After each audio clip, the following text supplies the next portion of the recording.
안녕하십니까. 2019년 10월 11일 금요일에 인사드립니다. 용칼, 저는 김용민입니다. 자, 오늘 아침 조간신문부터 우선 훑어보도록 하겠습니다. 검찰은 왜 조국 법무부 장관 가족 수사를 하면서 이렇게 무리하고 무도하게 수사하는가? 정경심 교수와 또 조국 장관 아들, 딸들에 대한 이런 수사, 이미 많은 국민들의 공분을 사고 있는데요. 그 주변인에 대한 이런 수사도 정말 무도하게 이를 데가 없습니다. 예, 이건 진짜 죄인도 아니고 피고인 혹은 뭐 피의자도 아닌데 다그치고 겁박한 사실이 오늘 경향신문에 폭로가 됐어요. 그 내용 소상히 다루도록 하겠습니다. 자, 먼저 오늘의 광고주부터 만나보도록 하지요.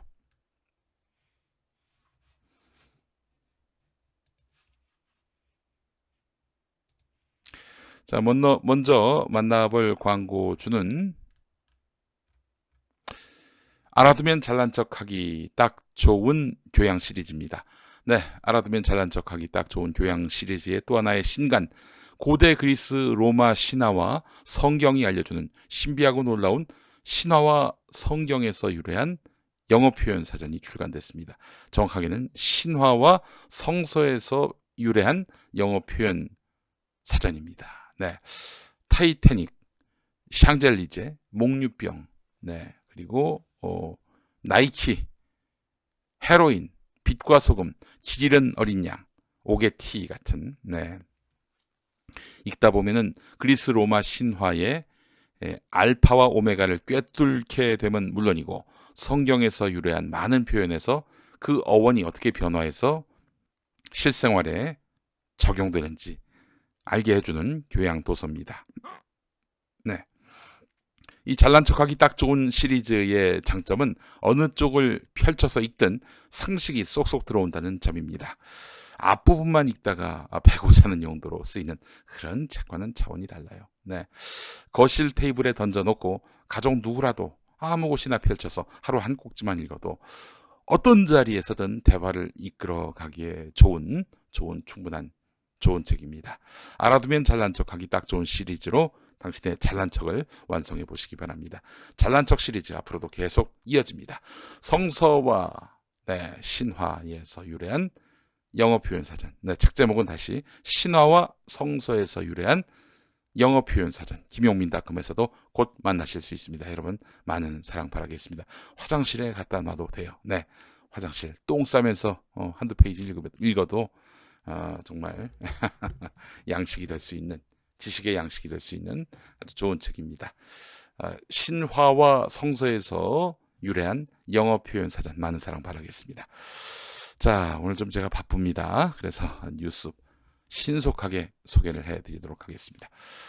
자, 앞서 말씀드렸습니다. 그 내용입니다.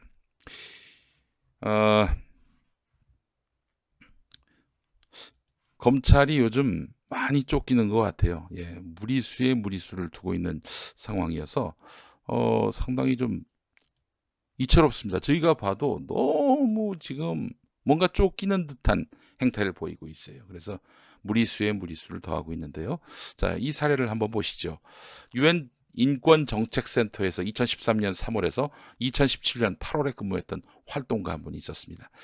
이분이 이 검찰로부터 출석 요구서를 받았는데, 아니, 저 잘못한 것도 없는데 피의자용 출석 요구서를 보냈다는 거예요, 검찰이. 조사 때는 또 피의자를 대하듯 말 똑바로 안 하면 처벌받을 수 있다, 이런 식으로 언성을 높였다고 합니다. 예, 여러분, 여러분 검찰에 출석한 사람은요, 절대 이런 대접 안 받습니다. 왜냐? 그게 무리하다는 걸 너무나 잘 알기 때문이죠. 한번 나한테 그래봐, 진짜. 한번 불러서 나한테 똑같이 그렇게 해봐. 난 가만 안 있습니다. 예. 하여간 이렇게 좀 착한 것 같고 만만해 보인 것 같다 그러면 이렇게 바보로 여기는 그런 검찰의 수사 관행 타파시켜야 되겠죠. 네. 자, 계속 상황을 좀 보도록 하겠습니다.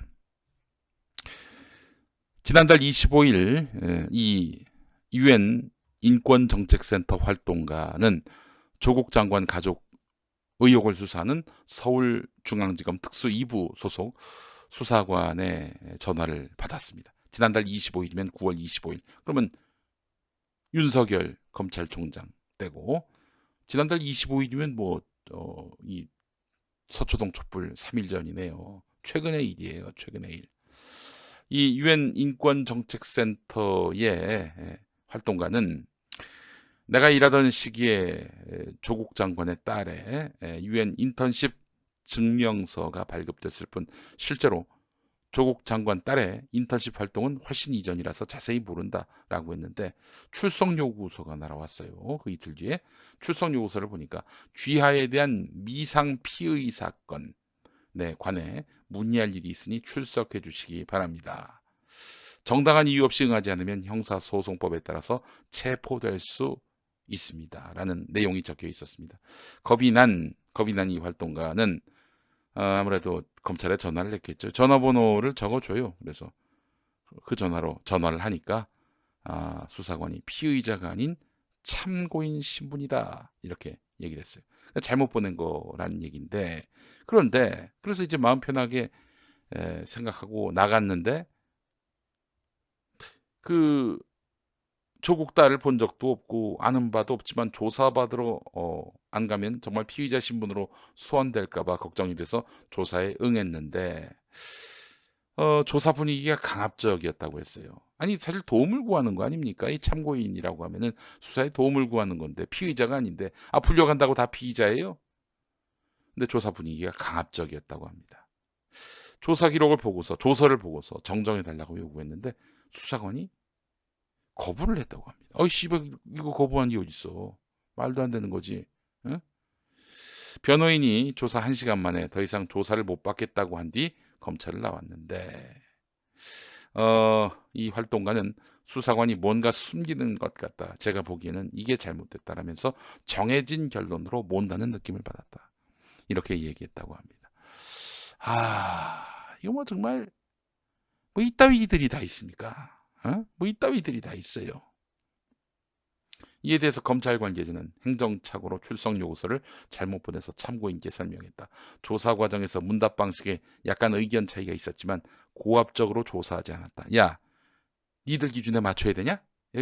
처음으로 검찰에 불려나간 사람한테 이렇게 명백한 실수를 해놓고 말이야. 아니 수사에 협조하는 사람한테 말이야. 이렇게 고압적이고 아니고는 그 수사를 받은 사람이 판단할 일 아닙니까? 그렇잖아요. 지들이 고압적이 아니라고 하면 고압적이 아니게 되는 거예요?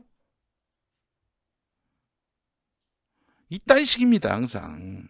뭐 모든 국민 위에 군림하면서 말이죠. 그러면서 사건 조작까지 했어요. 이번에 KBS 알릴레오 공방을 보니까 사실상 이 완전히 본질을 호도하고 팩트를 왜곡한 이런 검찰이 왜 있습니까? 이문정 검사 그런 말 했잖아요. 이건 난장판이다. 없어져도 할 말 없다. 왜 이런 얘기가 나오겠어요? 부장검사가 그런 얘기를 했습니다. 정말 비루하기 짝이 없는 검찰입니다. 이런 검찰 개혁하지 못하면 앞으로 영원히 개혁 못할 겁니다. 지금 이렇게 국민들이 판을 벌여줬잖아요. 이거죠. 검찰 개혁을 해야 됩니다. 이 싸가지 없네 진짜. 나한테 한번 불러봐. 나를 그렇게 한번 대봐. 내가 어떻게 나오나. 여러분 권력기관도 국민 아래에 있습니다. 그렇잖아요. 뭐 권력자라고 해서 거기에 그냥 고개를 숙이고 압도당하고 그러면 안 됩니다. 이런 검찰의 이 잘못된 관행, 이런 관행에 우리가 따르면 안 됩니다. 생각해보니까 예전에 제가 박근혜에 대해서 애비나 딸이나 이렇게 글을 썼다가 주옥순이 저를 고발한 거 아니에요. 그따위 고발은 뭐 그냥 스킵을 해도 되지 않습니까? 무슨 제가 박근혜를 욕을 했습니까? 또 대통령 욕 좀 하면 어때요? 백성이 임금 좀 욕하면 어때? 임금도 욕할 수 있는데 대통령은 욕 못합니까? 그런데 불렀어 또 나오래. 출석 요구를 또 했어요. 안 나간다고 그랬지. 나는 당신에게 출석 요구를 할 권한이 있다라고 또 얘기하더라고. 검사가 수원지검 검사 누군지 모르겠지만 난 그랬지.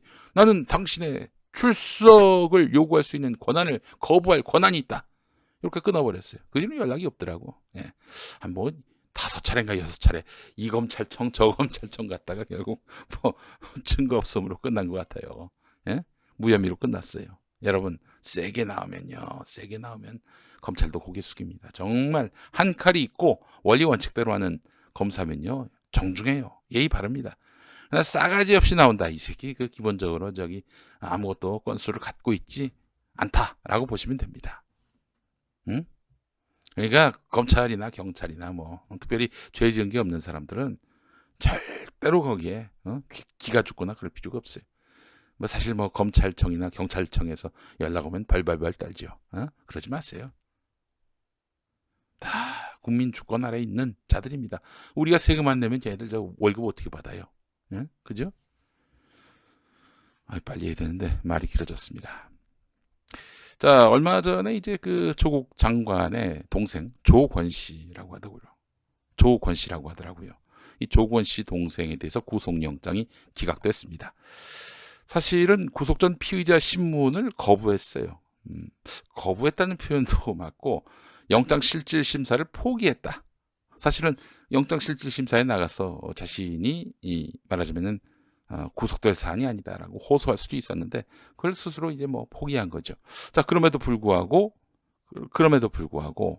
영장이 기각됐습니다. 서울신문 기사를 보니까 그 영장을 기각한 명재권 판사의 선의를 보도했습니다. 항상 저는 의심하지 않을 수가 없어요. 이 선의로 이제 보는 것도 참 훌륭한 미풍양속이긴 하지만 명재권 판사가 검사 출신 아니에요. 검사 출신. 검찰하고 상당히 뭔가 교분이 있을 것 같은 이 명재권 판사가 조국 장관 동생에 대해서 영장 기각을 했습니다. 뭐 지금 뭐 저쪽 야당 쪽은 난리가 났어요. 뭐 미쳤다는 얘기도 하고 말이죠. 자, 그런데 말이죠. 이게 다 꼼수로 보여요. 나중에 조국 장관 부인 정경심 교수에 대해서 영장을 신청했단 말이죠. 영장을 청구했단 말이죠. 그럴 때 명재권 씨가 또 걸린단 말이에요. 명재권 씨가 이번에는 영장을 발부한다. 어때요? 영장을 발부하면은 사실 그렇잖아요. 따지고 보면 조국 동생이 뭐 이 사건의 본질도 아니고 격가지인데 이 양반을 구속 안 시키고 이 사건의 핵심이라 할 수 있는 정경심 교수를 무리하게 구속한다? 그럼 명재권은 검찰의 나름대로 할 일을 한 거예요. 그렇잖아요. 그러고도 남을 그런 검찰이 아니겠나. 또 그런 또 상황을 예상해 보는 것도 합리적 의심이 아닐까 하는 생각이 듭니다. 이 명재권 판사께는 죄송하지만 혹시 그러실까봐 나중에 그렇지 않고 또 만약에 정경심 교수에 대한 영장 심사를 맡게 됐는데 기각을 시키면 제가 그때는 사과하겠습니다. 머릿속에서 사과하겠습니다. 근데 왠지 저 믿음이 많이 안 가서 뭐 어떡하겠어요. 그게 다 뭐 우리 잘못이겠어요. 신뢰를 얻으셔야지. 예. 자, 하여간 영장전담 판사 명재권 판사가 조국 장관 동생에 대한 영장을 기각했습니다. 이 법원 내에서도 사실 많이 놀랐다고 하는데 영장 전담 경력이 있는 판사는 구속 전 피의자 신문을 거부하면 도주 우려가 있다고 판단해서 구속하지 않을 수 없는 사안이라면서 게다가 또 종범을 구속했는데 주범을 구속하지 않는 것도 드물다 이렇게 말을 했는데 근데 말이죠. 여러분 보십시오. 이 조국 법무부 장관 동생 사건은 개인 사건이에요. 개인 사건. 네. 요거는 조국 장관하고 상관이 없어요. 조국 장관이 뭐 배후에서 비리 저질러 이런 것도 아니고 말이죠. 별건입니다. 별건. 별도의 건이에요. 그러니까 조국 장관 가족을 털다가 이 동생의 비위를 발견한 거지. 동생의 비위를 발견해가지고 이 친구를 이제 본안에 대해서 어떻게 뭐 이거에 대해서 뭐 구속한다든지 그러기 쉽지 않아.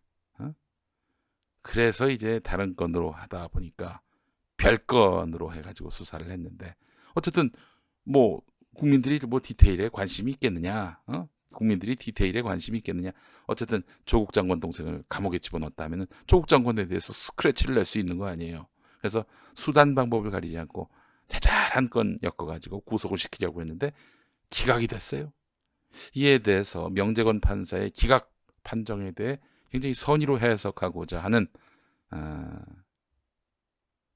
사람들은, 또 서울신문은 기각 사유로 별건 수사 언급이 가장 큰 것으로 보인다. 별건 수사인 경우 구속 사유를 충족하더라도 영장을 발부하지 않겠다, 이런 의미로 해석하고 있는데, 검찰이 무리하게 다른 건을 엮어가지고 이렇게 해서 조국 장관 사건과 무관한 그런 사건으로 조국 장관 동생을 엮으려 한 거 아니냐, 구속하려 한 거 아니냐, 이렇게 보고 있는 거예요. 법조계에서는 이번 영장 기각이 검찰에 대한 선언적 의미가 있다고 보는데, 특히 기각 사유로 광범위한 증거 수집이 이루어진 점을 꼽은 것에 주목합니다. 기각 사유로 광범위한 증거 수집이 이루어진 점을 꼽은 것. 여러분, 그렇기 때문에 저는 사실 이 소재인 변호사도 그런 얘기했습니다만은, 이미 광범위하게 증거가 다 수집이 됐어요. 압수수색 통해서도 그렇고요. 그런 상황인데 여기서 또 영장을 청구해서 인신구속까지 한다. 이거는 오버라는 거죠. 오버. 예. 그래서 이제 조국 장관 부인 정경심 교수에 대한 구속영장 청구가 쉽지 않을 것이다. 여러분, 70건이나 압수수색했고요. 그리고 무려 11시간이나 집안을 털었습니다. 계속 압수수색하고 있어요. 왜 그러겠습니까? 뭐 털어서 나올 게 없으니까 그런 거 아니에요? 또 하드디스크 가져갔는데 뭐 이렇다 할 것도 없고 말이죠. 어떡하겠습니까? 언론 플레이 해야지.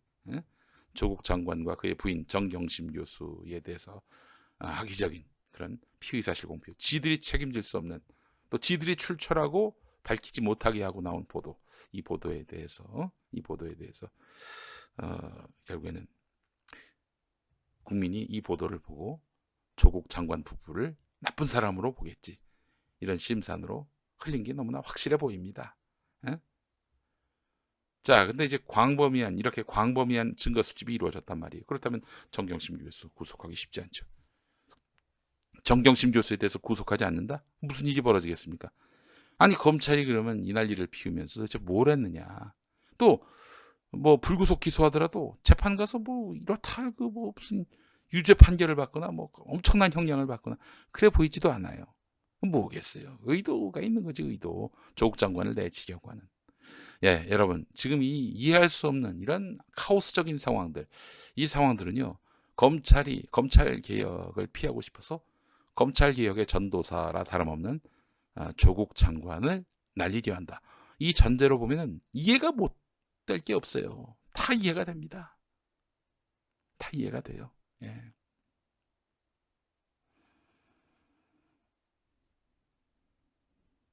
자, 그래서 하여튼 명재건 판사가 검찰에다가 선언적 제스처를 취했다. 별건 수사 안 된다. 이렇게 메시지를 보냈다라고 아주 선의로 해석하고 있는데, 우리 명판사님이 혹여 정경심 교수에 대한 구속영장 심사를 한다면은, 그렇게 해서 기각을 내린다면은, 기각 판정을 내린다면 제가 그때 가서 이 기사 인정합니다. 그런 경고의 뜻이었구나 라고 인정하겠습니다. 그러나 지금은 아직은 한 60% 이상은 의심의 눈으로 우리 명 판사님을 볼 수밖에 없음을 양해해 주시기 바라겠습니다. 자, 만평 하나만 보고 이제 다음 이슈 다뤄보겠습니다. 거대 방송국이 1인 유튜브에게 흔들리는 상황. 휴대폰으로 하나 얻어맞았어요. 익히 봐온 모습. 돌멩이에 쓰러진 거인. 골리앗이 이제 다윗이 던진 물맷돌에 맞아서 쓰러졌죠. 총알에 쓰러진 기마부대. 아니, 우리가 저런 천한 자에게 이건 전쟁의 돌을 벗어난 이지로다 라면서 죽습니다. 예. 여러분, 이게 바로 이른바 거대 방송사가 어디예요? KBS지. 1인 유튜브가 어딥니까? 유시민 장관입니다. 예전에는 방송국을 통하지 않고는, 신문사를 통하지 않고서는 나의 발언이나 나의 생각, 또 나의 주장이 보도가 되지 않았어요. 그러나 여러분, 이 김용민 TV처럼, 어제로 25만이 넘어간 김용민 TV처럼 저 같은 허접한 나부랭이도 자기 매체를 갖고 자기 목소리를 낼 수 있는 그런 시대 아니겠습니까? 이런 시대에 긴장을 해야 되는데, 야, 우리가 기레기라고? 이래 버리면 곤란하지. 지금 시대가 어떻게 바뀌었는데, 어? 네, 함께 살펴봤습니다.